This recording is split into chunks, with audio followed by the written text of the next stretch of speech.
Hey there, good morning. My name is Matt. Oh, my chair's going down. Let's try it again.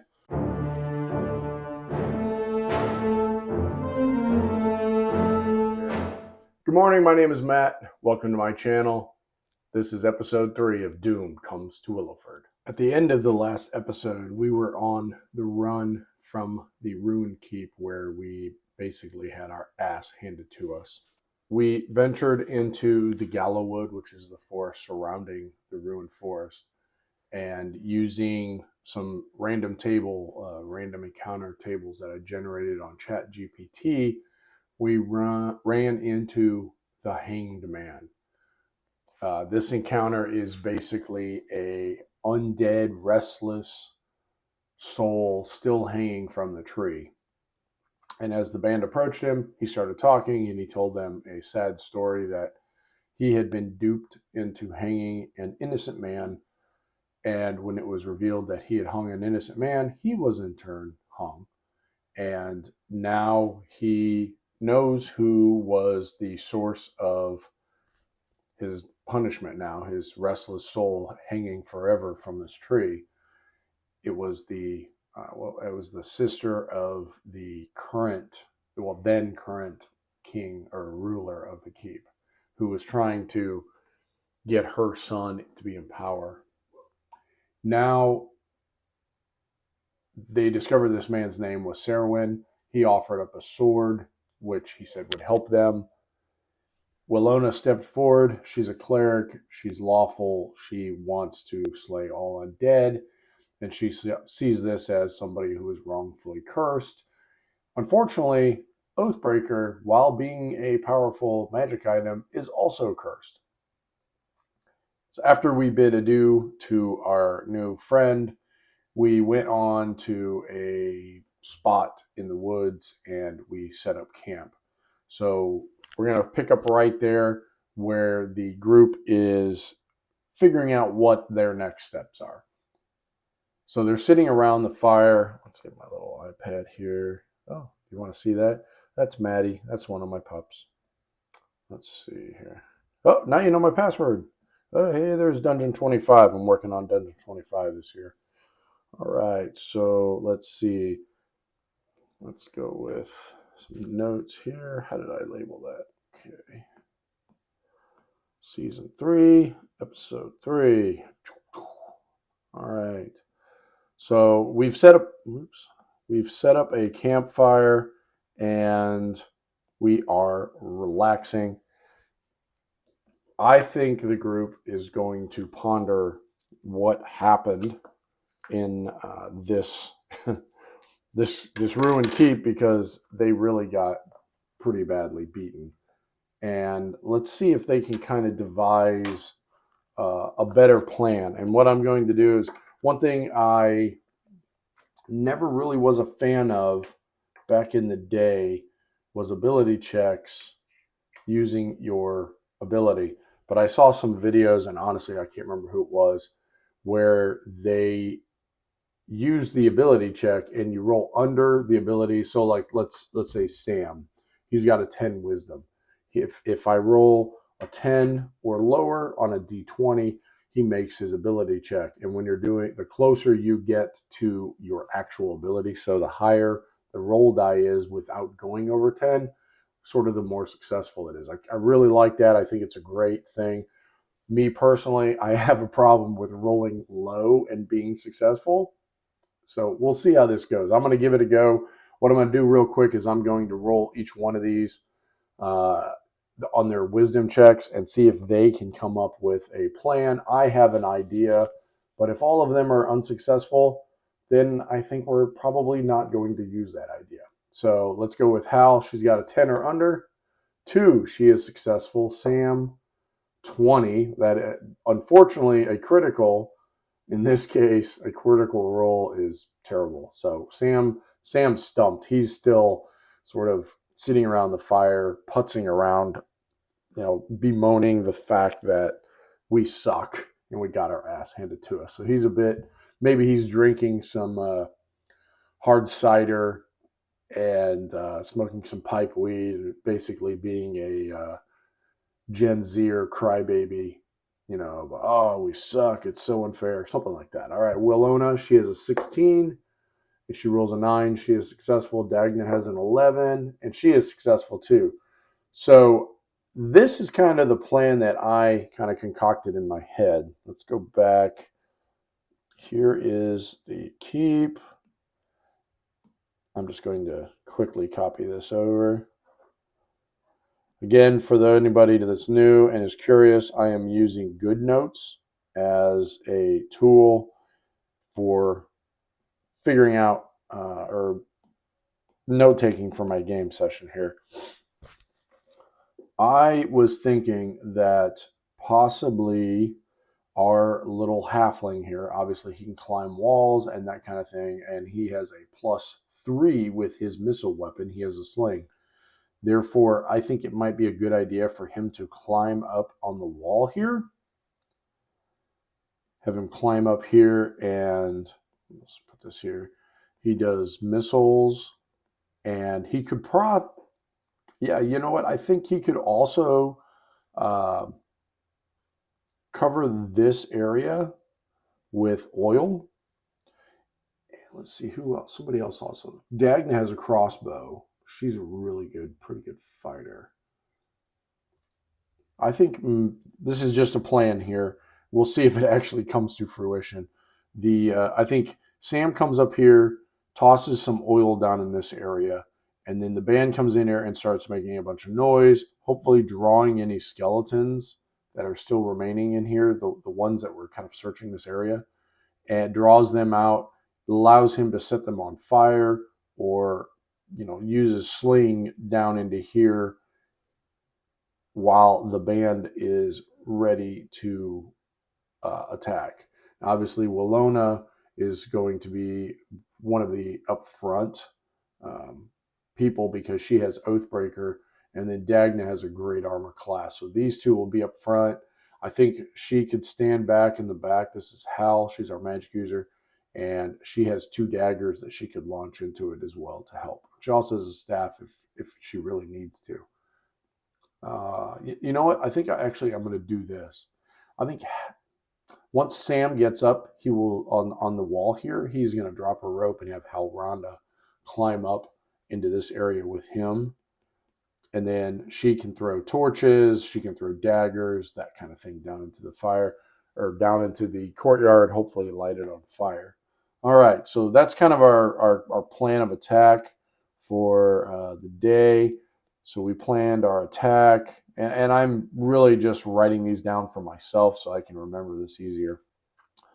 Sam will climb the wall. Hal will join. Willona, Dagna will draw them out. I'm sure you enjoy watching me write all that. All right, now let's roll for encounters. I think what we'll do is we'll just split it up into 2-hour shifts. She'll do 2 hours while they sleep, wake him up, he does 2 hours, and that way we get a full night's rest. So what I'm going to do is I usually break it up into like 6 hours to see if any encounters happen. So we'll roll. I don't like rolling that damn red die. So while we're camping up until when we go to bed, do we have any encounters? 1 gives us an encounter. Son of a bitch. Okay, well, let's go back. I'm scrolling back to my encounter tables. All right, so it is a D12, or I'm sorry, a 2D6, 11. Oh, interesting. A rival adventuring party. Let's see what we got here. 9. I'm sure this is exceedingly interesting for you. The Silver Hounds. Okay, so while we are sitting there around our campfire, maybe Sam has cooked up a little stew, and we've all got a bowl of stew and some bread. All right. Well, this could be bad. This could be good. Oh shit. We have encountered a rival adventuring party. We are sitting there eating. I'm going to see something. Are they going to? Okay, so I'm just going to do a straight roll. Are they going to walk straight in? Like, do they see us as a threat? Let's just do that first. Do they see us as a threat? No. Pretty strong no. Do we notice that they are approaching? And what I'm going to do for this, I'm going to use wisdom again. So Hal, no. Sam, no. Willona, yes. Dagna, no. All right, so while we're sitting there eating, Willona hears something. You know what? Let's do this. Does Oathbreaker warn her? Ambiguous. So I'm going to say no. Oathbreaker does not warn her, but she hears the rival party in the woods, like maybe some cracking, stepping on a branch or something to that effect. And she stands up immediately, pulls out Oathbreaker, and is like, something's in the woods. All of us drop our bowls and draw blades, and we turn around and let's see what do they then. No, you know what? I'm going to roll on the reaction table to see what their mood is at the current time. So 10, that's positive. Okay, so we're sitting there, we hear something, and as I'm going to be rolling these, I know. As we're sitting there eating, we hear this twig snap. We all go on guard, draw our weapons, and a voice comes out of the wood and says, "Hello, strangers. We mean no harm. We are adventurers and explorers looking for evil to squash in the wilderness," or something to that effect. And out steps 4 different members. Let's see, what does this say? Sir Galen of Velmont. He's noble-blooded, disciplined, and a warrior. So out of the woods steps this guy in like beautiful armor, polished. Everything is meticulous. He's like a soldier. Everything is, all the buttons are buttoned, all the snaps are snapped, all the strings are double knotted, all of that. Like he's decked out, ready for battle, and he looks very professional and good at this. Next to him steps out Fendrel, a cleric. I would say he's probably decked out as well. He's got holy symbols all over him, and he looks like he's ready to go. Knowing this group, he will definitely be probably lawful or neutral.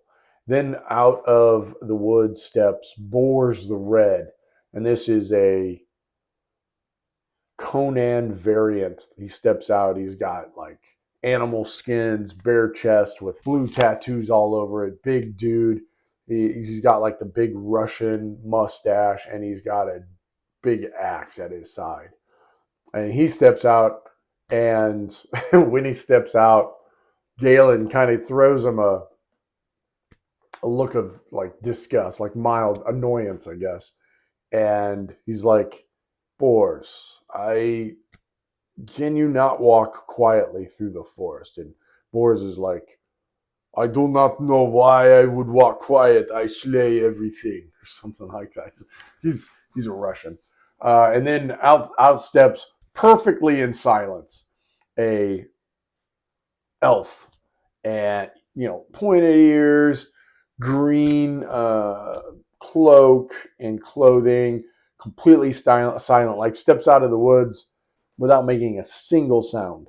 Just kind of walks straight into the woods, out of the woods perfectly.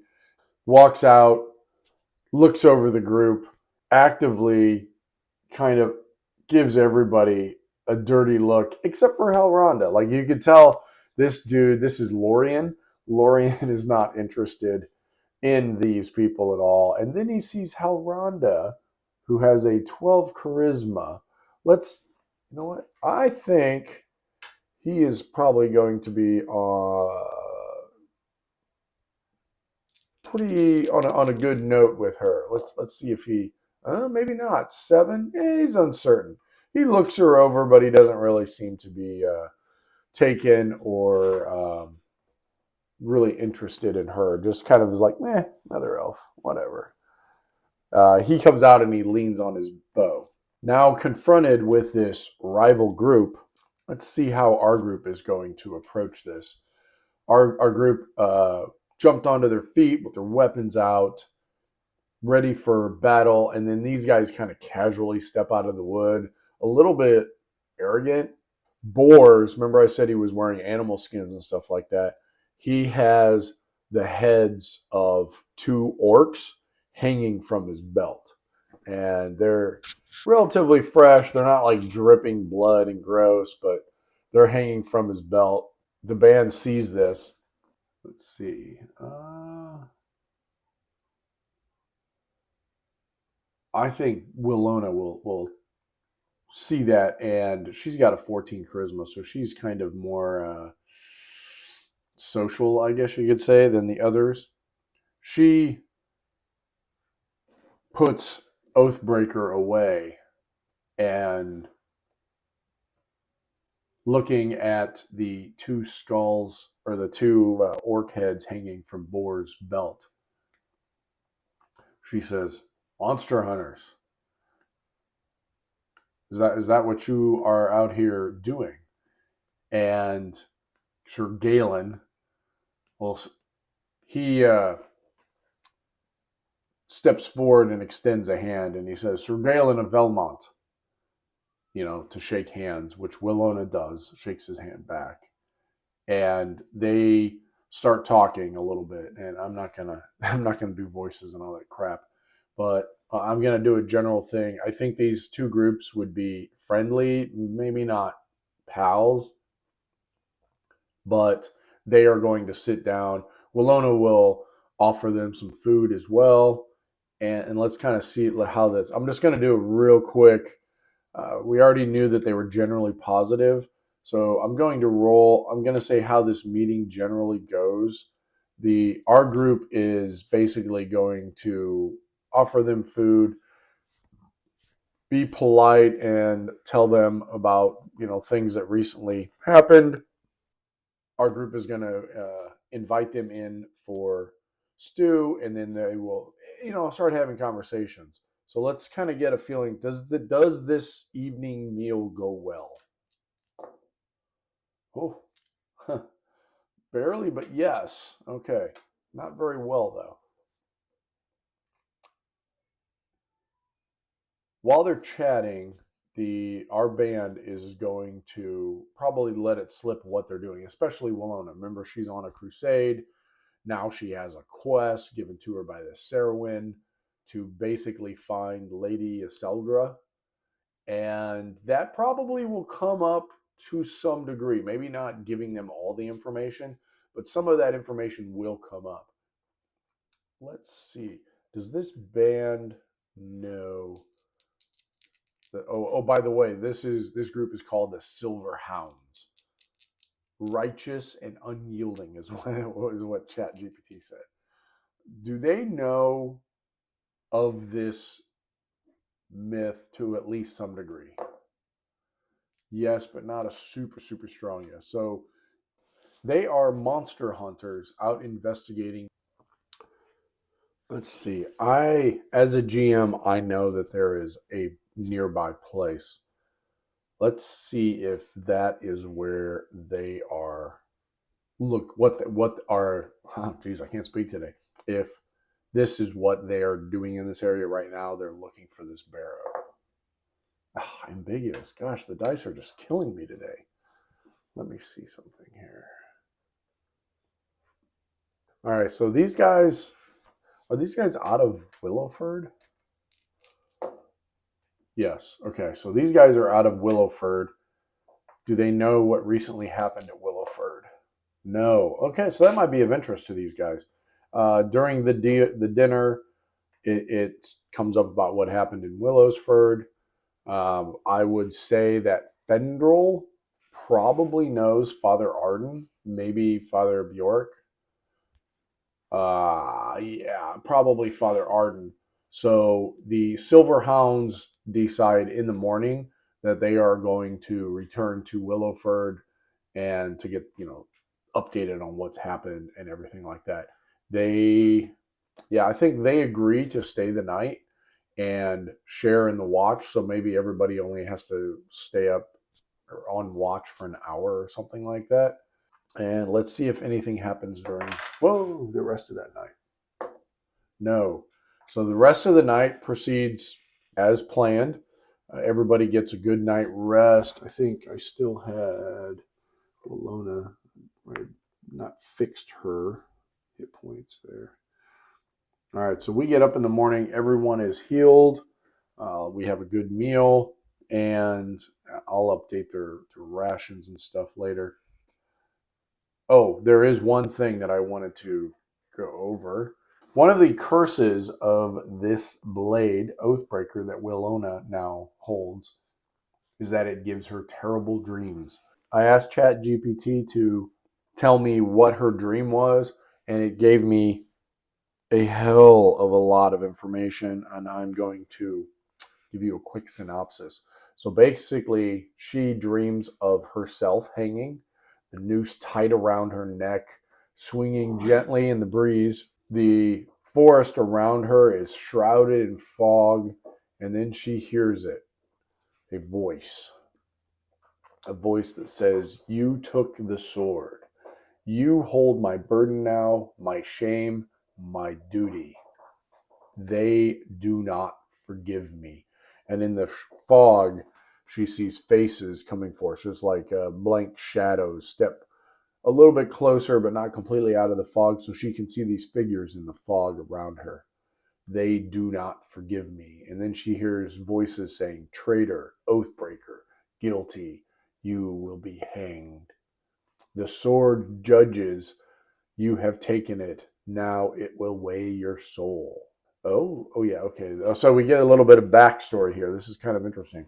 In the dream, the voice says, "You will stand judgment. Do you beg for mercy, priestess? Speak now." And then she feels the rope tighten around her neck, and she hears, "The sword will know if you lie." So I asked, remember, I had done a little bit of backstory that we determined that Willona is on a crusade to kill undead, to, out of like a quest for the church. She is out to right the wrongs of evil and remove undead. So I asked ChatGPT that in her past she had done something wrong. She joined the church and left on her crusade. Why? And the actual backstory that ChatGPT gave me is actually pretty cool. So apparently she had a brother named Alric, who is her older brother by 3 years. They lived in a small village on the outskirts of Gallowwood. And there was a problem with the harvest one year, and there was a famine kind of happening. And her and Alric, desperate to survive, stole some food, and he was caught. And when they came for Willona, she had a choice. She could stand with him and, admit that she had been part of this theft, or she could renounce him and take sanctuary in the church and be spared. And in this pivotal moment, of determining her character, what kind of person she was basically a traitor to her brother. She told her brother, or she told the inquisitors that came to question her, that he acted alone. She then joined the church. He was sentenced to death, sorry. However, he wasn't hung. He was sent to the mines, which is a slow, wasting death beneath the earth, slowly being poisoned by the chemicals in the air, and she never saw him again. She survived merely because he died and because she betrayed him. So in the dream, she hears Alric's voice, and it says, "I always protected you, Willona, and when they came for me, I thought you would stand beside me. Instead, you let them take me." And then she hears the other voices around her saying, "You let him die. Oathbreaker, guilty. The noose tightens." the brother's face gets right up in her face and says, "If you had to choose again, would you still save yourself and sentence me to death?" And she immediately wakes up and she hears Alric's voice in her ears saying, "You left me to die. You left me to die. You left me to die." And her throat is dry. She actually wakes up and she has red uh, bruises on her neck as if she actually has been hung. And every time that she tries to talk today, for the rest of this day, she will hear Alric whisper her name. And then the cool effect that I thought this is really kind of neat, the chat GPT did this, and it understands the game pretty good. It says the next time she tries to turn undead, one creature will hesitate and look at her as if it recognizes her. So probably no actual, game mechanics or anything like that, or impact on the game, but something kind of neat on the side caused by that. They shake hands, they wish each other luck, and then the Silver Hounds turn southward to head for Willowford, and our band is going to head back to the keep and see if their plan will work. All right, a real quick session today. I've had a really busy week and I don't have a lot of time, so I wanted to get through this so that the next session should be some good action, because we're going to go back to the keep, hopefully not get our ass handed to us this time. And I will see you next time. Thank you for watching. Have a good day.